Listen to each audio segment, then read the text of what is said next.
My name is Jennifer. I'm 37 years old. My husband Vince is a normal office worker and I'm a nurse. We don't have children, so I'm not particularly busy after I come home after work. The clinic I work at doesn't have night shifts, so I have plenty of time for myself. When I get home, I clean the house, do laundry, and prepare dinner. Vince comes home at around 7 p.m., the same time as dinner is ready. We have aperitif while complaining about our work and then have dinner as we talk about the day. Vince is in charge of washing the dishes. I wipe them up as he washes and put them away. We continue talking about this and that as we work together.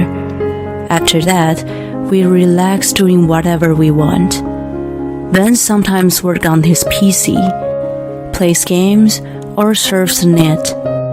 I read, surf the net, or check social networks. Sometimes we watch TV together. Our routine goes by pleasantly. We had been married for 12 years, and there were times when I felt sad about not being pregnant. I've come to think that it's not so bad to grow old as we spent such a peaceful time together. I thought it would continue for a long time, but the change came suddenly. It was when I returned home after staying with my parents for a few days. The moment I entered my home, I felt something strange. It was trivial, but an obvious anomaly. The arrangement of shoes in the shoe closet had changed. The way the flowers in the living room were arranged. The dishes were put away in the wrong place. Small things, but big discomfort. It was weird. The worst was my room. The placement of cosmetic and clothes were slightly different. Vince and I had our own rooms, and we rarely went into each other's room. Even if we did, we never moved things without permission. I highly doubted that he would touch my cosmetics anyway. Have you been in my room? Of course not. Why? Never mind. When I asked him, he looked puzzled and denied it. I didn't think he was lying from the way he looked. If things were missing, it couldn't have been a theft. But nothing seemed to be taken, just rearranged. An inexpressible queasyness aroused inside me. My parents lived far away, and my mother had not been well around the time.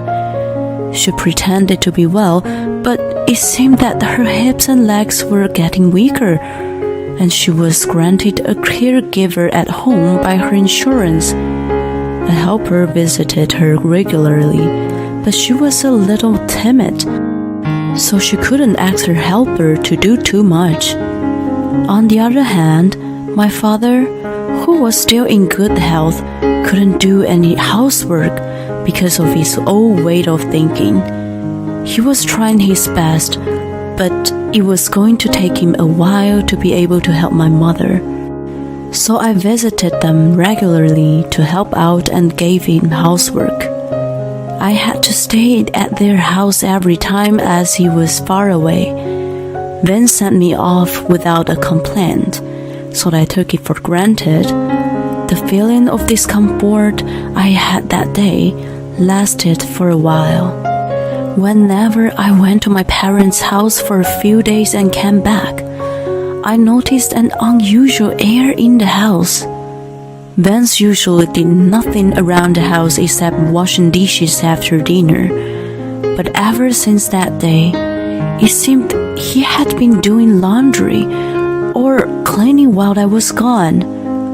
"Well, I do my fair share," he said so, but then when I asked him, "I'm almost out of detergent, can you put in the refill?" Where's the detergent?" He supposedly did his own laundry, but he didn't know where it was. How was that possible? I tried to think he washed the clothes with nothing but water, but they smelled like fabric softeners. By the way, the fabric softener was in the same place as the detergent. Obvious lie. I didn't have any hard evidence, but clearly he was suspicious.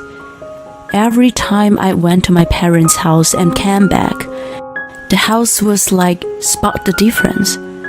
When I was thinking about putting on a hidden camera, Vince's attitude started to change. First of all, he stopped doing anything around the house.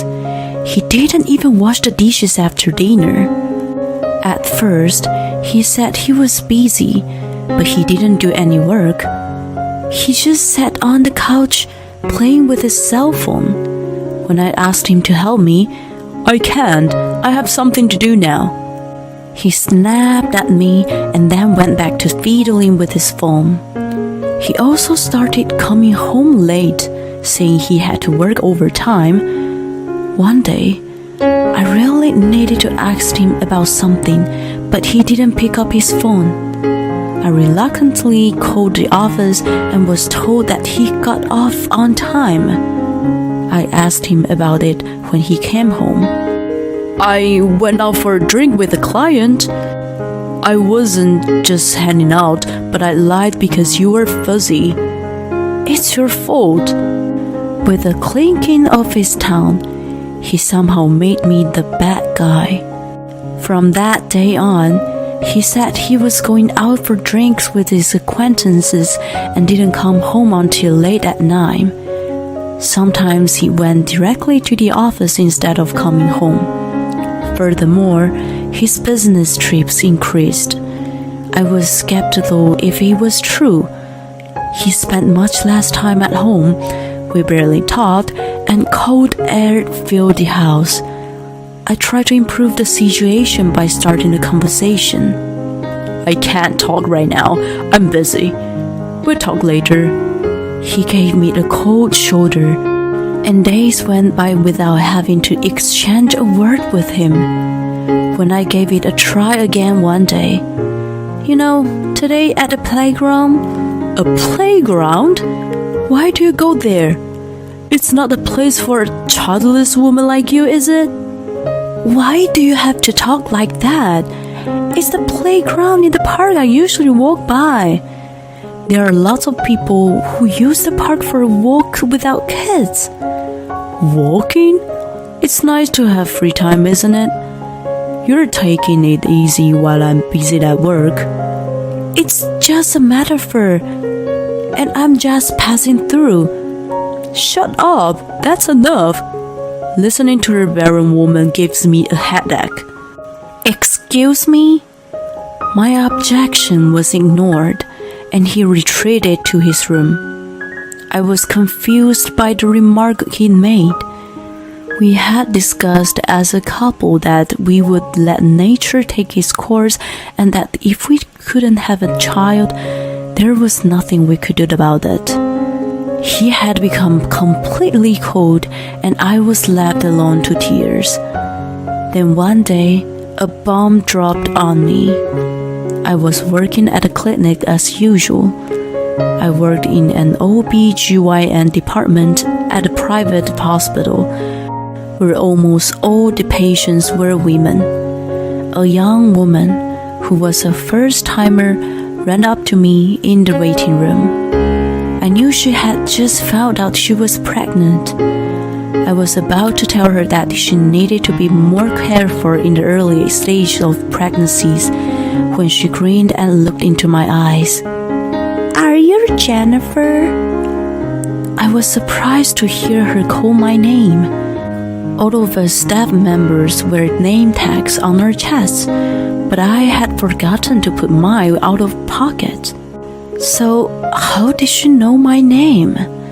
When I was perplexed, she smiled and said, "I'm pregnant." "Congratulations." "Thank you. The father of the child is your husband, by the way." "I beg your pardon?" "I'm pregnant with Ben's child. Please leave him, okay? Excuse me? It was so abrupt. Leaving me unable to say anything else, she paid the bill and left quickly. I was completely aghast by what just happened. When I got home that day, I questioned Vince, who usually came home on time. A girl came to my work today, saying she's pregnant with your child. Huh? What the hell? What are you talking about? That's exactly my question. Are you having an affair? Are you accusing me? Do you have any proof? You're letting her in my room, aren't you? Every time I came back from my parents' house, I sensed something strange. That doesn't mean I'm cheating on you, right? The patient who came in today knew my name. She said she was pregnant with your child. When the child is born, we can do a DNA test. I'm sure it'd come back with a very compelling result. He fell silent and then let out a big sigh. I'm busted. Mary's been reckless. So, you admit it? Okay, yes, I've been cheating on you. Do you have a problem with it? I felt as if my world fell apart when he became defiant. Do I have a problem? Of course I do. It's your fault that I cheated on you in the first place. What the hell? What do you mean? You are barren. You work in OBGYN. Why don't you at least get fertility treatment? We decided together to let nature take its course. Even if that's the case, it's not my fault. It's you who can't get pregnant. You might be the reason why we can't have kids. That's possible as my girlfriend is pregnant now. I felt miserable and devastated. His terrible comments made me burst into tears as I argued with him. Anyway, I'm divorcing you. Get out of my house ASAP. I'll at least give you alimony. He walked out of the house, leaving me no choice. I felt so much pain inside and could do nothing but lie on the bed and cry. It was all a blur of what happened after that. When my mind came around, I was on the train back to my parents' house. They were surprised by my sudden arrival late at night, but welcomed me in. They stayed with me quietly until I calmed down. I was grateful to feel their empathy and loved that I cried until there were no more tears. After I calmed down, I told them everything. I was able to sort out of my feelings by talking about them. By the time I was done, I felt relieved. My parents advised me to do whatever made sense to me, which pushed me forward. A month later, I was sitting in a cafe with Vince and his girlfriend in front of me. When I asked him to meet me, she offered to come alone. I was planning to invite her anyway, so it saved me the trouble. I put a file in front of them. They were the divorce papers and alimony. By the way, there was my lawyer sitting next to me. Hi, I'm Mary, pregnant with my Baba's child. The same woman who spoke to me at the clinic cheerfully introduced herself. She was young and carried a girlish hair around her. Baba? I wondered if this kind of girl was his taste. He looked grumpy, in contrast to the jovial girlfriend with a big smile. Why do I have to pay alimony? I wondered how he thought he could get away without paying it. You said you would, right? I'd rather charge you for it. I cheated on you because you couldn't get pregnant. It was upsetting to see his unapologetic attitude, but it was a waste of energy to get angry at someone like him. With an awkward smile on my face, I presented the documents I had prepared after consulting with my lawyer. This is the standard fee. Please pay it in the lump sum. Then I will never bother you guys again. What a greedy bitch. What the hell is this amount? What's wrong with it? I've quoted you a fair price. No shit. It's too much even though I got her pregnant. I knew he would protest when he saw the amount. He's right.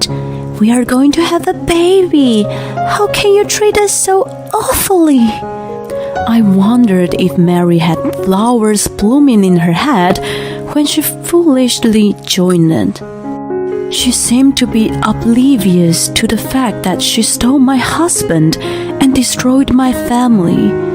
It wasn't that I didn't feel annoyed at her attitude, but my laughter outweighed my anger. I grinned without hiding the giggles that welled up. I know having a baby is a lot of work, but I won't divorce you unless you pay me this amount. That's insane. I've told you many times. I'm pregnant with this child. Please leave him as soon as possible. But you're the third woman, you know.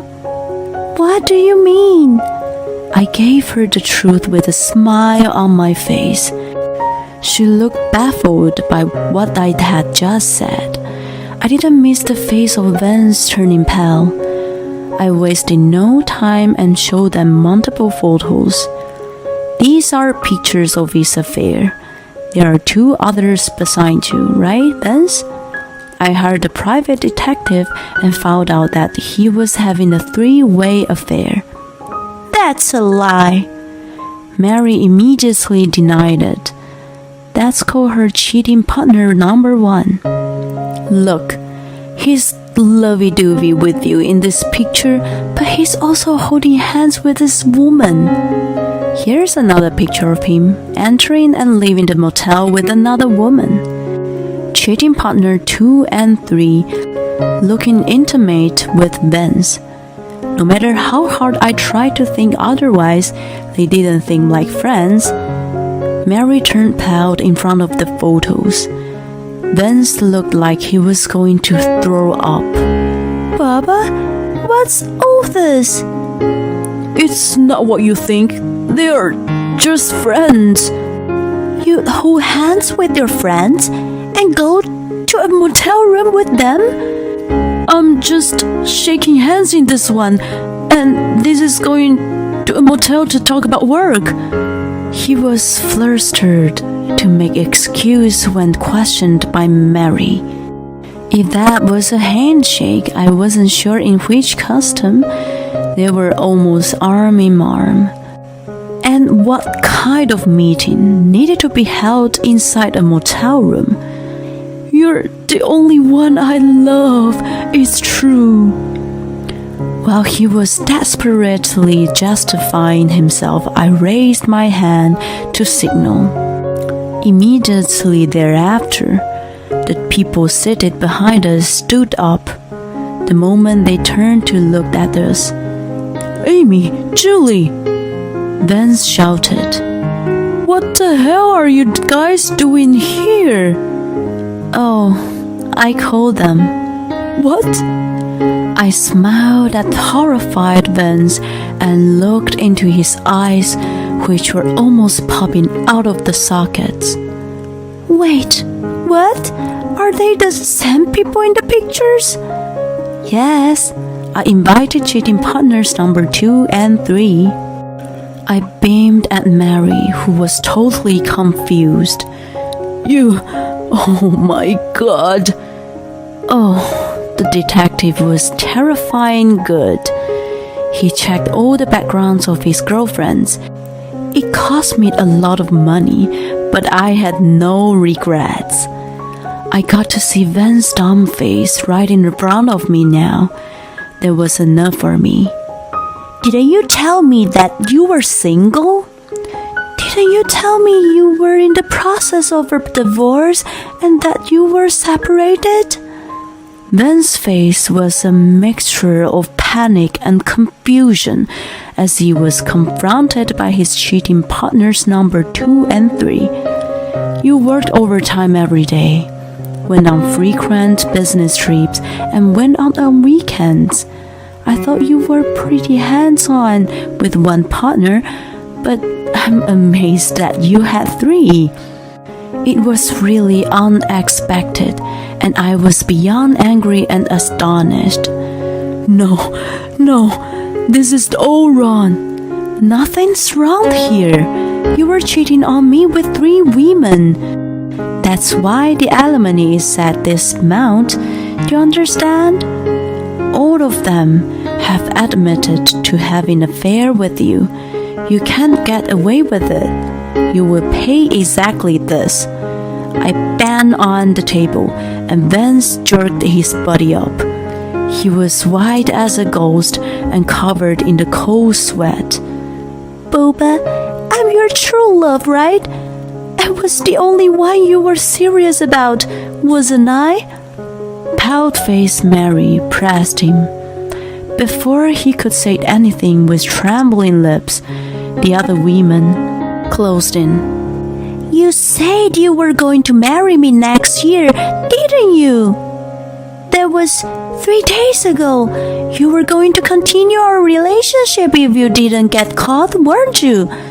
Well, that's... You said something similar to me too, didn't you? You were about to finalize your divorce, and we should go on a trip afterward.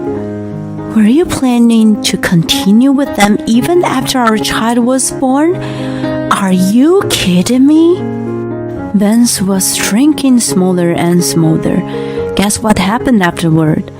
You cheater, smacked by cheating partner number 2. You piece of shit, another one by number 3. You traitor, and the final one by Mary.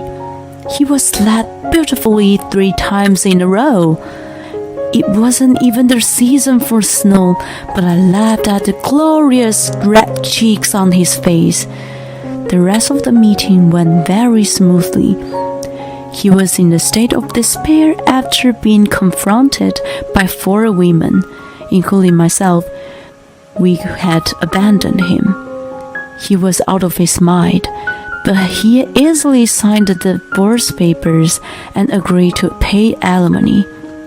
As for the 3 cheating partners, I originally wanted to find a way to suit them, but I changed my mind in the end. Number 2 was unaware that he was married. Number 3 thought he was getting divorced soon and was waiting for the day to come. They weren't in a serious relationship. Both of them apologized profusely to me. I couldn't blame them too much. I still wanted to find a way to charge Mary with something, but as she was pregnant, a nurse part of me didn't want to put her under any more strain. It didn't mean that I forgave her. Her unborn child was innocent, and I was just thinking of its future. The girls, especially Mary, showed a great distrust in men after it was all over. I was skeptical that they could find happiness in the future. Mary's life was going to be very difficult from then on. She didn't want to marry Vince anymore, but still wanted to have a baby. Raising a child on her own was going to be the hardest path imaginable. It would be her redemption, and I decided to be okay with that. 6 months after my divorce was finalized, I'm back to my normal, peaceful life. I continue to work while helping my parents at home. Occasionally, I receive a call from Vince. Apparently, his savings are gone paying alimony to me, and then there are the child support payments to Mary. I hear that he is having a hard time making ends meet. At work, the rumor of the 3-timing affair spread throughout the company. His co-workers look at him with dismay, and he's made to feel very ashamed. As a result, he's been making a lot of mistakes and has fallen down the career ladder. His parents were mortified by him and disowned him, and he is now living a lonely life. On top of his endless complaints about them, he used to text me, "You're the only one that comes to mind when I'm in real pain. I'm sorry. I want to start over with you. I'm begging you." I used to just ignore him, but the text kept coming in more and more. It was so annoying that I blocked him. I feel refreshed after cutting contact with him. I'm still working in an OB/GYN clinic where all kinds of stories are born. I'm absorbed in my work, but suddenly a thought comes to my mind. If I have a chance to be with someone again in the future, I would like to create my own story. Until then, I continue to support my patients.